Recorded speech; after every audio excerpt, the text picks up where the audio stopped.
Hello, a very warm good morning. Let's discuss the PIB analysis. From last 20 days, a rapid revision of the PIB analysis. That means the first one here is the birth anniversary of the Jai Prakash Narayan, who is also called as the Lok Nayak.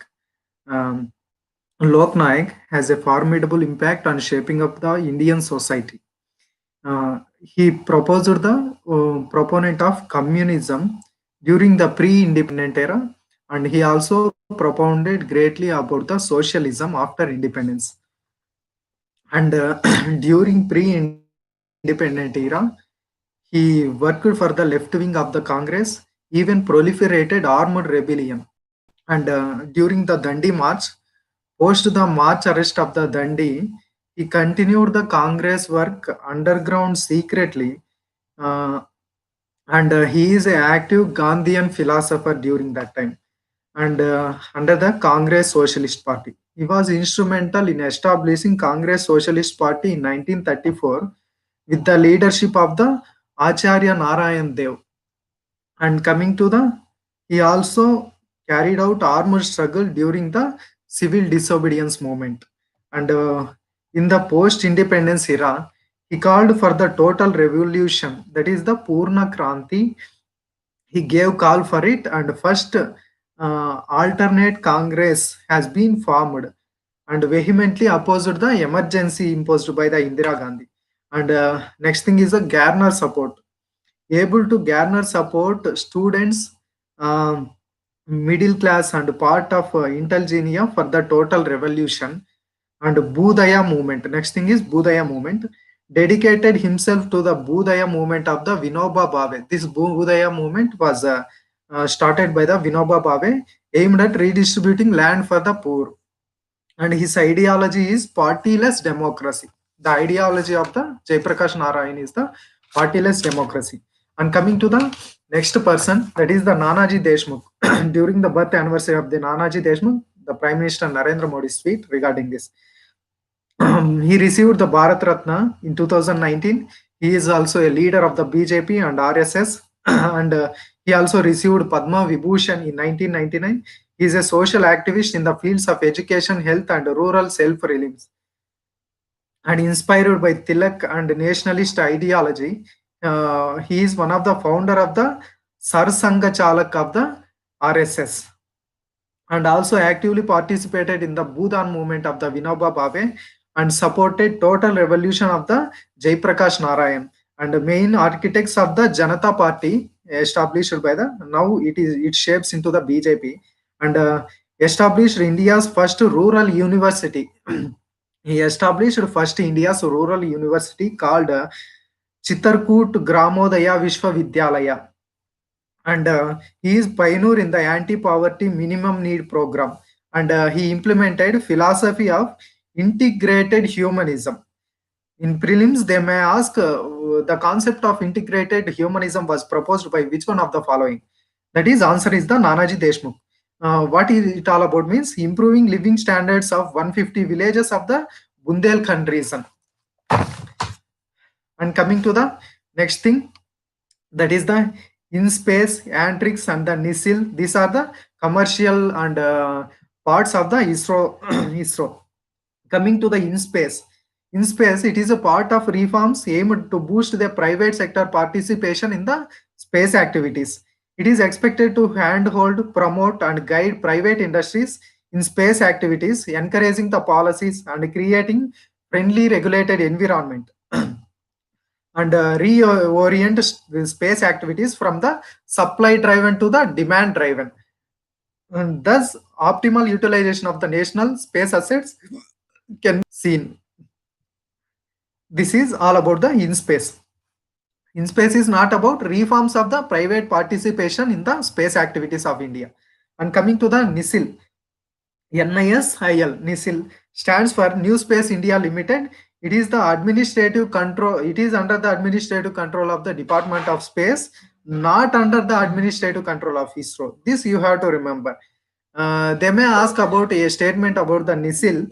NISIL is under the administrative control of ISRO. the statement is wrong. It is under the Department of Space Control and aims to commercially exploit research and development work of the ISRO centers. Thereby, it took the hands of the commercial work of the commercial work and continuous units of Department of Space. All these things it can take in place, thus relating them with limited work. By exploiting commercial things, all these things regarding the ISRO works, it takes the commercial works of all these things into these hands. Thereby, limited work can be provided to the ISRO and important research and development works and scale up high technology manufacturing and further spur the growth of Indian industries in the space sector. These all about the NISIL. And coming to the Antrix, Antrix Corporation Limited is in Bengaluru, wholly owned by the Government of India under the Department of Space. Antrix is not a commercial arm; it is owned by the Government of India under the Department of Space. It is marketing arm of the ISRO. That means Antrix is the just an Antrix is the marketing arm of the ISRO. That means it sells the products of the ISRO in the international markets and promotion and commercial exploitation of the space products, technology consultant and transfer of the technology by the ISRO to different countries. And it engaged in providing space products and services internationally. This is the Antrix. Uh, in space is the raising boost for the private sector, whereas NISIL is the commercial exploitation of the ISRO's work and taken it into its hands. And the Antrix is the marketing company of the ISRO's space products. And another important prelims perspective bit, that is the GJEPC. GJEPC stands for Gem and Jewelry Export Promotion Control. Promotion Council. It is under the Ministry of Commerce and Industry under the Government of India. And coming to the Srimati Vijay India. To commemorate on her birth anniversary, 100 rupees coin has been inaugurated, has been released on her birth anniversary, 12th October. It was minted by the Ministry of Finance as part of these celebrations. Popularly known as Rajamata of the Gwalior, and co-founder of the BJP and active member of the Janasangha. Generally, the coins which were published, generally published by the RBI, but in types of celebrations or 1 rupee coin, all these things minted by the Ministry of Finance. And coming to the Blue Flag certification. Blue Flag certification is a certification given to the recognizing the quality of the beaches. India got Blue Flag certification for 8 beaches in India. The international jury of the Blue Flag certification is UNED, that is UNEP, that is the United Nations Environment Program, and UNWTO, UN World Tourism Organization, and FEE, that means Foundation of Eminent Education. This is in Denmark, and IUCN, International Union for Conservation of Nature and Natural Resources. This is the jury member for the certification of the Blue Flag, that is the UNEP, UNWTO. WTO here is not trade, here is the tourism organization. FEE, that is Foundation for Environment Education, and IUCN, International Union for Conservation of Nature and Natural Resources. 8 beaches in a single attempt got the Blue Flag certification. They are the Shivrajpur beach in Dwarka, Gujarat, and Gogla in Dayu, that is Daman Dayu, and Kasargod and Pudubidri beach of Karnataka, and Kappad beach in Kerala, Rushikonda beach in Andhra Pradesh, Golden beach in Puri, that is in Odisha, and Radhanagar beach in Andaman and Nicobar Islands. These are the 8 beaches which got the Blue Flag certification. He may ask, he may give some of the beaches, which of the following is having Blue Flag certification, or he may ask, arrange the following beaches in the descending order when they get the Blue Flag certification, like this way. You have to remember 8 beaches got in a single attempt. And India got third prize for the international best practice in the pollution control in coastal regions. In pollution control of the coastal regions, India got third place for the best management of the pollution control. This is one of the impeccable thing about India. India is now league of the 50 blue flag countries. Now it is in the league of 50 top blue flag countries. And coming to the CCOM, it is a Society of Integrated Coastal Management. Society of Integrated Coastal Management, CCOM.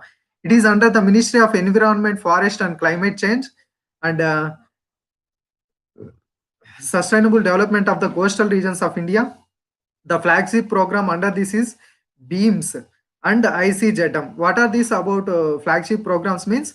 BEAMS stands for Beach Environment and Aesthetic Management Service. Beach Environment and Aesthetic Management Service. And coming to the ICZM, that is the Integrated Coastal Zone Management Project. And coming to the all about the BEAMS, it is India's own eco-label BEAMS. It abate pollution in the coastal water and sustainable development of the beaches and protect and conserve the coastal ecosystem and maintain high standard of cleanliness, hygiene and safety for the beach goers. And coming to the ICZM, it aims to improve livelihood of the coastal community and conserve uh, coastal lives. You have to remember what is the major contributions of the beams and major contributions of ICZM. And it is a World Bank assisted program. ICZM is a World Bank assisted program and concept born in Earth Summit in 1992. The concept of ICZM first originated in the Earth Summit in 1992. The scientific technical input by the NSCM. The technical input for the ICZM provided by the NSCM, the National Center for Sustainable Coastal Management Center, Coastal Management, which is situated in the Chennai. That means you may ask about the question. NCSCM recently in news is headquartered in which of the city? It is in Chennai.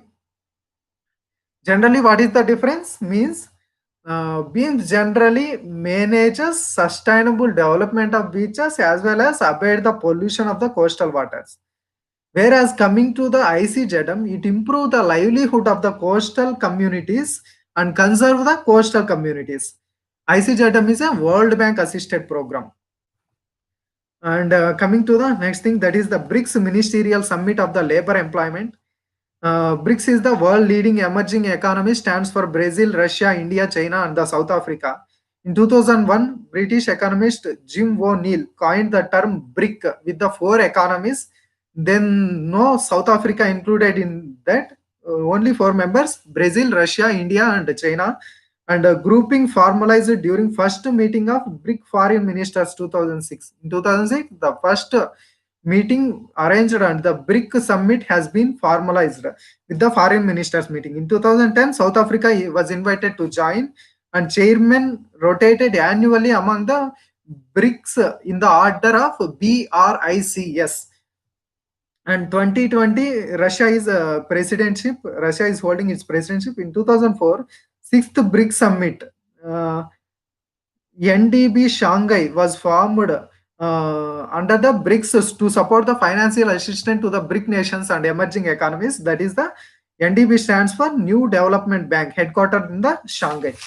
In the sixth BRIC summit, New Development Bank was formed. And coming to the next thing, that is the Bharat Mala Pariyojana. A total of 320 projects with a length of 12,413 kilometers have been awarded, and up to August 2020, a total of 2,291 kilometers constructed under the Bharat Mala Pariyojana. And coming to the scheme of Bharat Mala Pariyojana, an umbrella program for highway sector by the Ministry of Road Transport and the Highways under phase 1 BPY, a total of 34,800 kilometers of national highways has been established in last 5 years, approved and estimated an outlay of 5,35,000 crores. And NHAI, that is the National Highway Authority of India, mandated 27,500 kilometer road has to be constructed in the phase 1, and in the phase 2, 48,000 kilometer road has to be road network has to be constructed in India by 2024. Thus the with the with this Bharat Mala Pariyojana, by 2024 a total of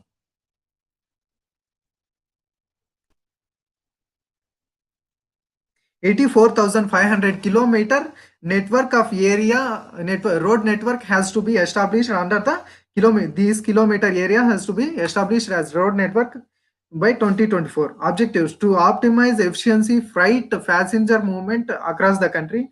Effective interventions include economic corridors, inter corridors, feeder routes, and national corridor efficiency improvement, border international connectivity of roads, coastal port connectivity, and greenfield express highways, all these things.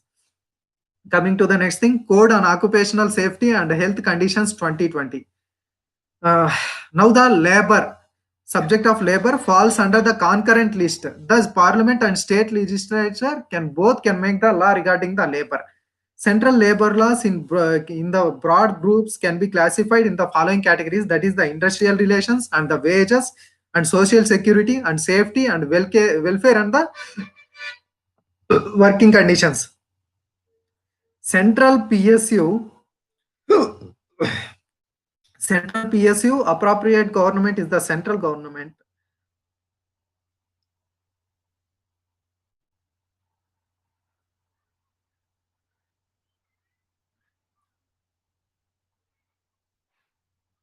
And appropriate government for specified industries, that is railways, mines, telecom, banking, all these things. Appropriate government holding has to be included in this, defined in 2020 bill as controlled industry by the government.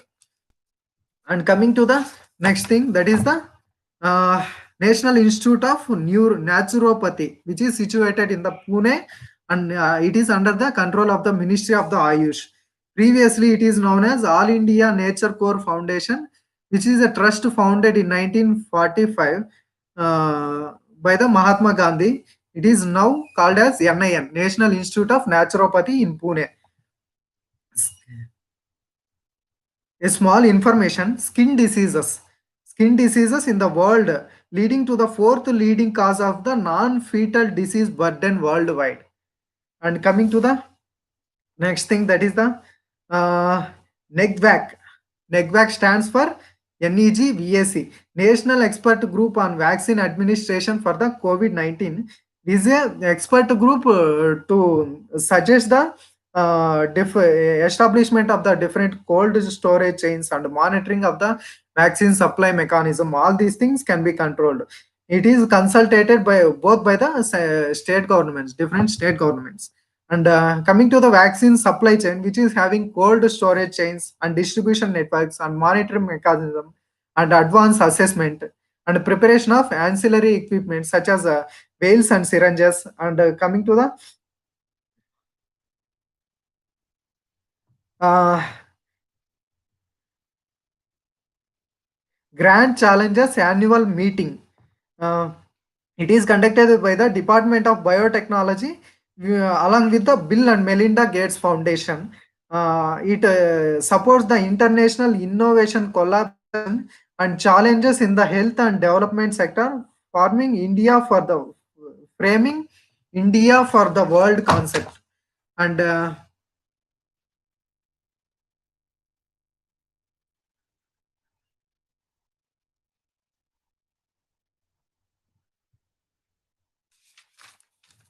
coming to the next thing, that is the National Conference on Vigilance and Anti-Corruption.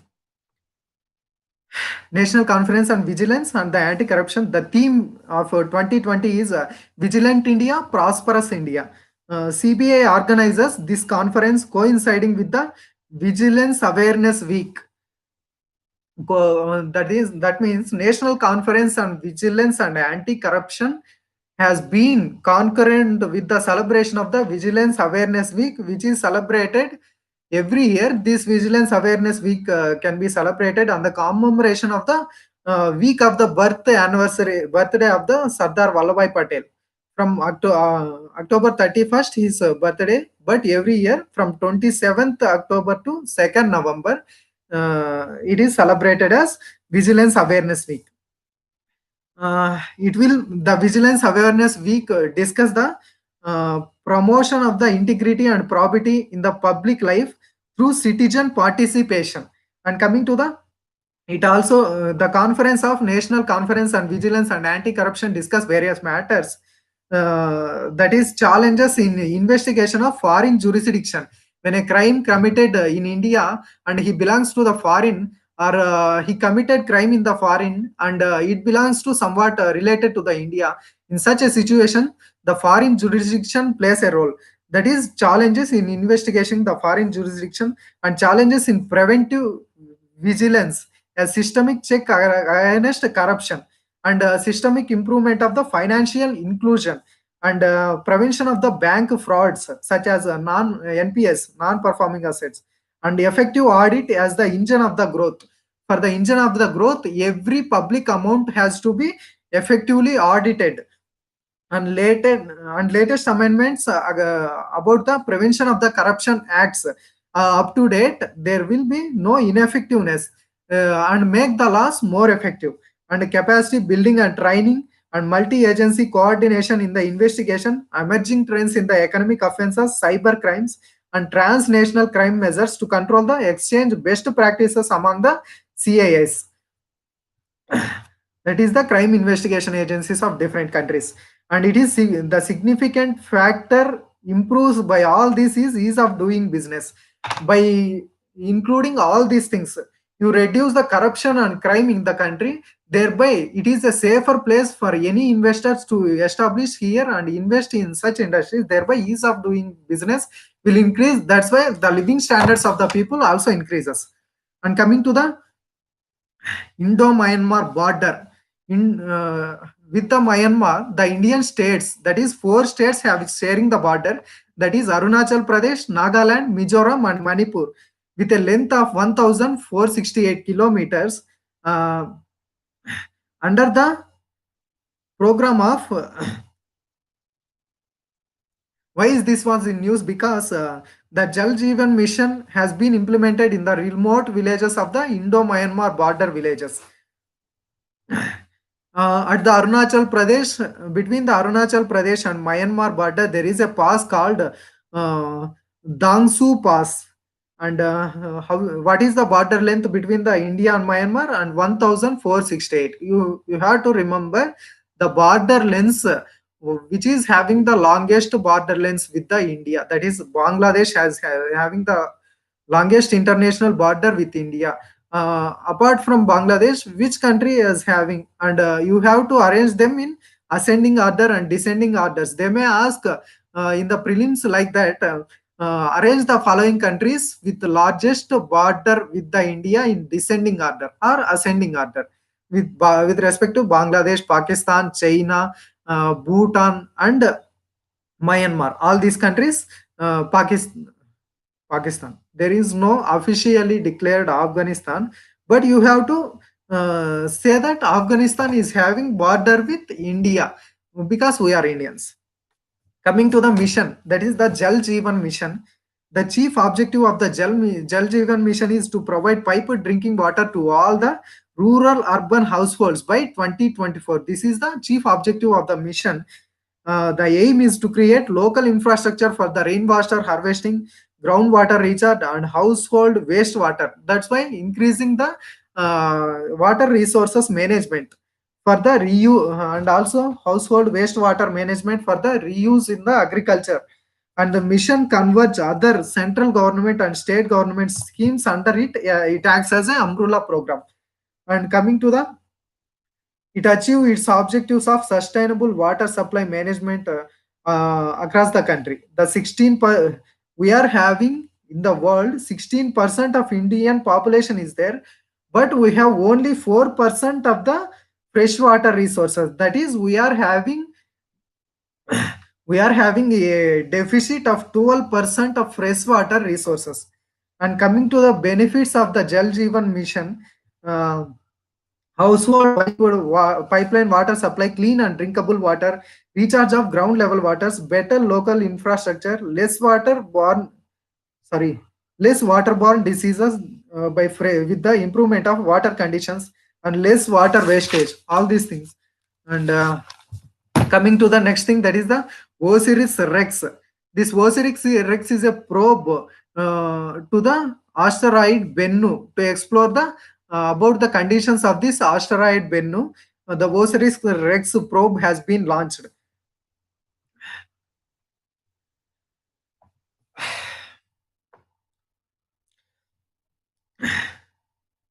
Just a minute.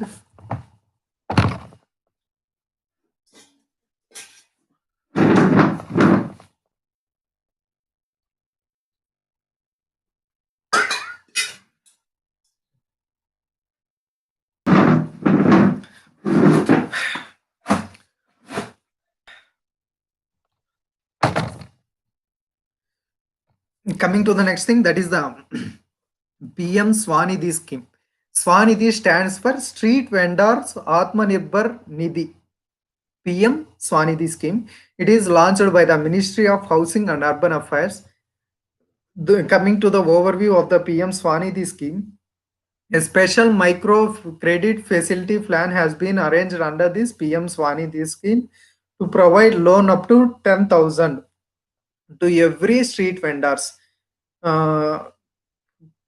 Ranging up to the 50 lakh street vendors giving loans to them having business operations before March 25. Validity of the scheme up to March 2022. The technical partner for the scheme implementation is the SIDBI Bank, that is the Small Industries Development Bank of India. This is the technical partner scheme for the partnership scheme for the PM Swanidhi scheme. He may ask about the in the prelims. Which of the following bank is the technical partner for the PM Swanidhi scheme distribution? That is the SIDBI, Small Industries Development Bank of India.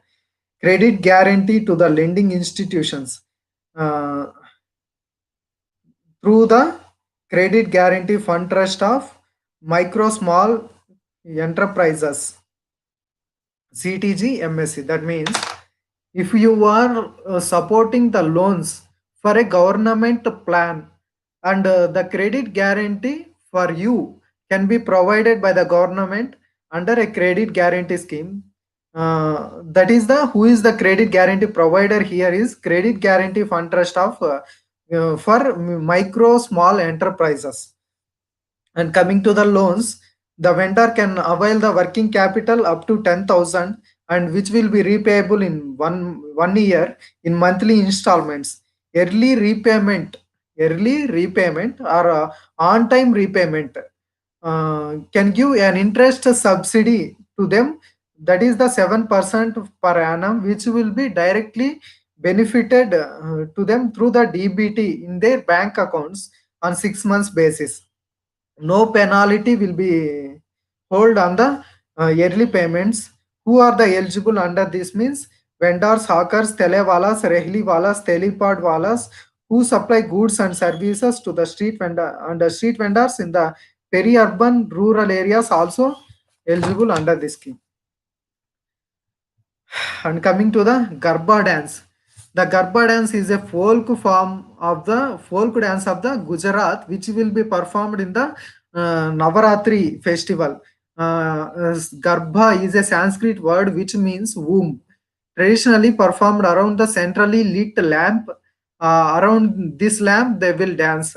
Or with this lamp, they also replace a picture or statue of the goddess Shakti, and the dancers in the rings forms in the centrally placed lit or a statue is placed.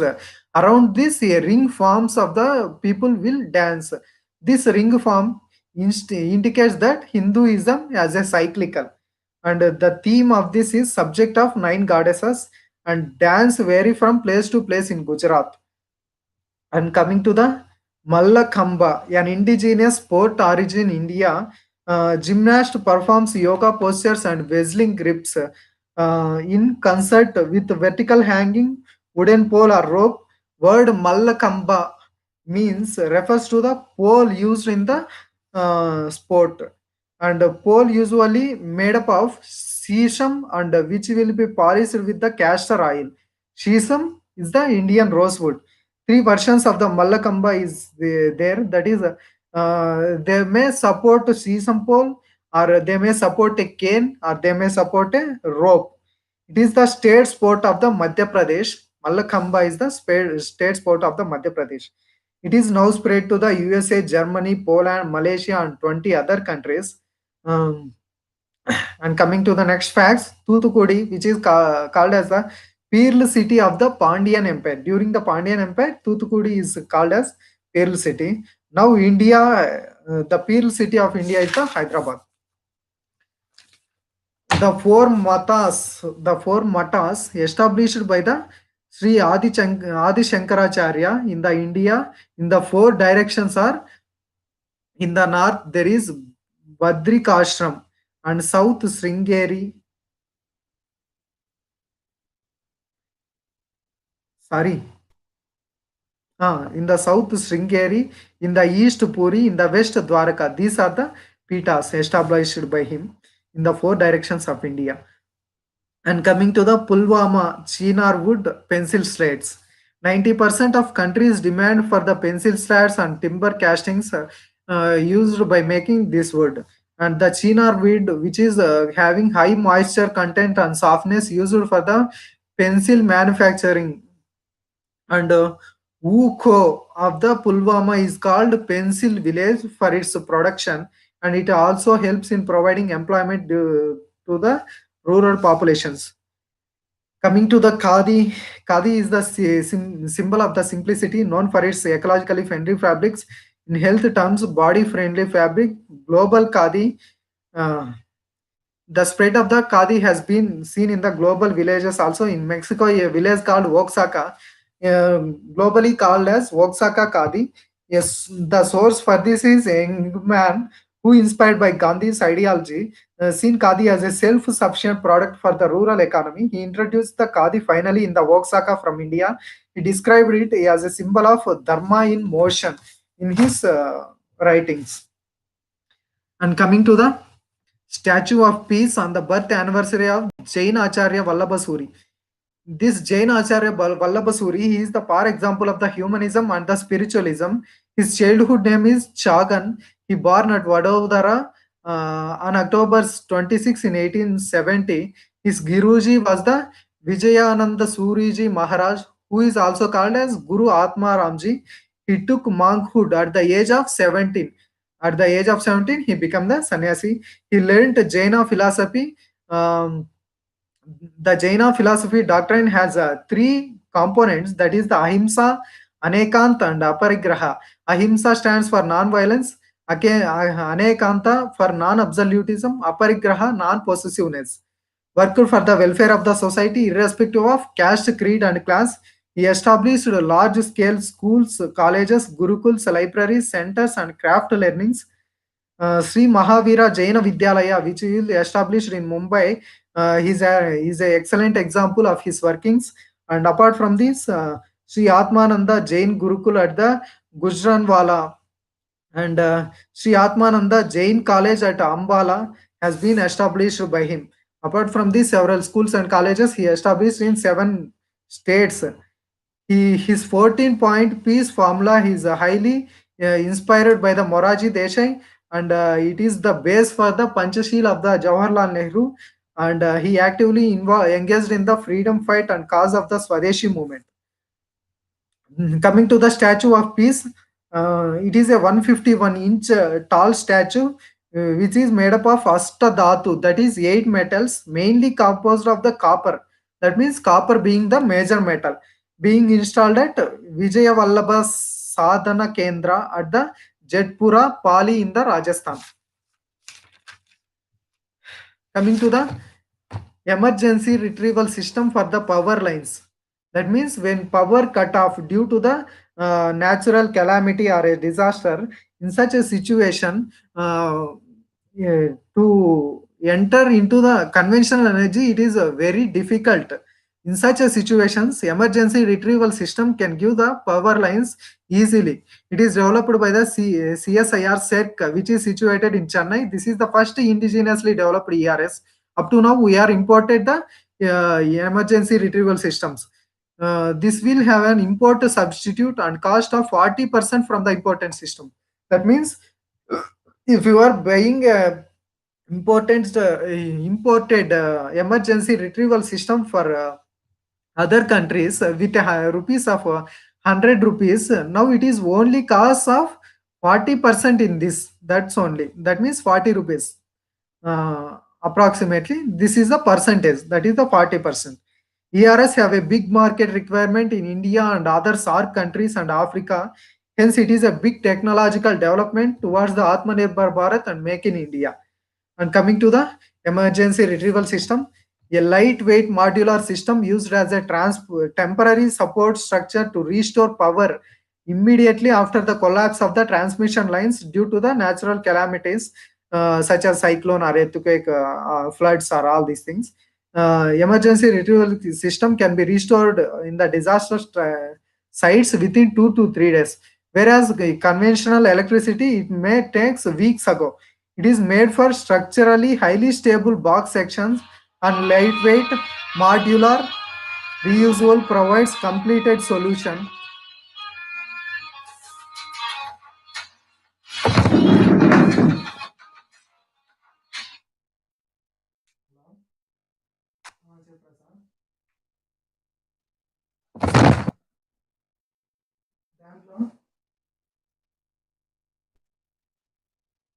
అవునా?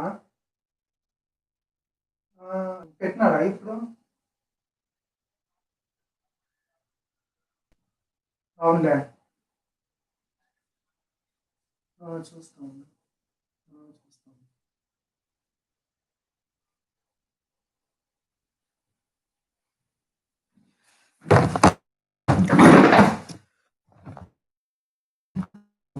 For the day, we will discuss part 2 after just now time is 9. We will discuss it at 10 a.m. Thank you.